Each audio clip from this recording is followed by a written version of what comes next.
అనేటప్పుడు ఉంటే కనుక అవన్నీ మనం ప్రాబ్లమ్స్ అనేదాన్ని పొలిటికల్ వస్తే ఏముంటుందండి ఎవరు ఒక ప్రతిదాని వెనకాల పొలిటికల్ ఉంటారు కాబట్టి మనం దీనికి ఒక టఫ్ సిస్టమ్ అనేది కావాలనేది పెట్టింది అది. సో ఎవరో అక్కడ లోకల్గా అక్కడ ఎమ్మెల్యే ఉన్నాడనో లేకపోతే కార్పొరేటర్ ఉన్నాడనో లేకపోతే ఇంకెవరు ఎమ్మెల్సీ ఉన్నాడనో లేకపోతే ఇంకెవరు XYZ ఉన్నాడనో దానికి ఏమి మనం ఏమి అక్కడేమి ఎగ్జామ్షన్స్ ఏమి ఉండవు అనమాట. అట్లా ఏమి ఉండదు. డెఫినెట్గా మనం ముందుకు వెళ్తుంటాం.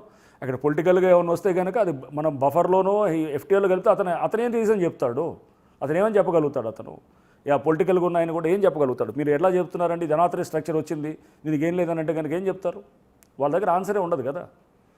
సో ఇప్పుడు కొత్త స్ట్రక్చర్స్ మనం ఇంకా ఫర్దర్ రాకుండా చేస్తున్నాము. రేపు నెక్స్ట్ వచ్చిన స్ట్రక్చర్స్ ఏమైనా ఉన్నాయనుకోండి అనాథరైజ్ ఉంటే కనుక దాని మీద కూడా ఇది ఉంటుంది.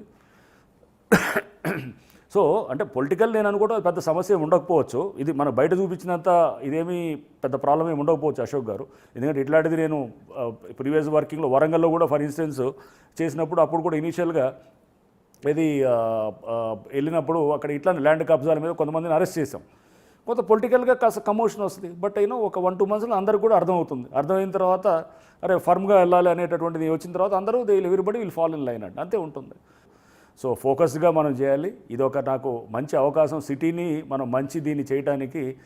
బహుశా నా పోస్టింగ్స్ అన్నింటిలో కూడా ఇది one of the I treat it as very very important. అన్నిటికన్నా సిగ్నిఫికెంట్ పోస్టింగ్గా తీసుకుంటాను.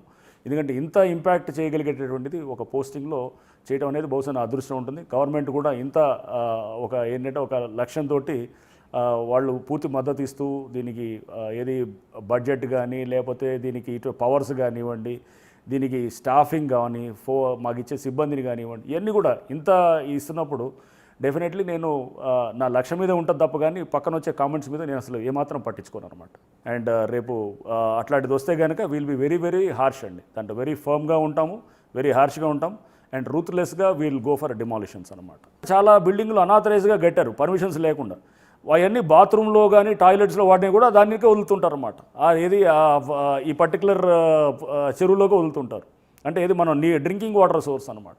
సో అంటే ఇవన్నింటినీ కూడా రేపు అక్కడ డెఫినెట్గా వీటిల్ని మనం అనాథరైజ్ స్ట్రక్చర్స్ అనే వాటి మీద చాలా ఫర్మ్గా హ్యాండిల్ చేయాల్సిన అవసరం ఉంది. ఇక్కడ అంటే ఇదనే కాదు అన్ని చెరువుల దగ్గర అవన్నీ ఏదైతే ఎఫ్లూయెంట్స్ అన్నింటిని కూడా దాంట్లో వదులుతూ మన హుస్సేన్ సాగర్ మనం చూసాం వాటర్ ఎలా ఉండింది. ఇప్పుడు గండిపేట ఎట్లా ఉంది. నేను అమీన్పూర్ వెళ్ళాను. అమీన్పూర్ వెళ్తే మన 2 రోజుల క్రితం ఎంత బ్యూటిఫుల్ లేక్ అసలు. నేను అక్కడ బర్డ్స్ని చూసి ఫస్ట్ అక్కడ రాళ్ల మీద చూసినప్పుడు బర్డ్స్ నేను బొమ్మలే అనుకున్నాను. ఆ తర్వాత అర్థమైంది అది ఏదో బొమ్మలు కాదు, అది ఏంటంటే మైగ్రేటరీ బర్డ్స్ అనమాట. దాంట్లో మధ్యలో ఎవరో అక్కడ సమ్ ఎమ్మెల్యే అన్ని ఆ రాళ్ల మీద అన్నిటి మీద ఎమ్మెల్యే అగ్రిమెంట్ అని చెప్పి రాసుందనమాట. అండ్ ఒక మధ్యలో ఒక ఏది చెరువుని 2గా డివైడ్ చేస్తూ మధ్యలో చిన్న బండ్లాగా తయారు చేశారు. చేసి దాన్ని చెరువుని ఎకోసిస్టమ్ అంతా డిస్టర్బ్ చేస్తున్నారు. చేసి దాన్ని ఎందుకంటే ఆక్రమణ. సో అది రేపు ఎంక్వైరీ చేస్తాం. ఎవరైతే దాంట్లో చేస్తున్నారో వాళ్ళు will not leave such people.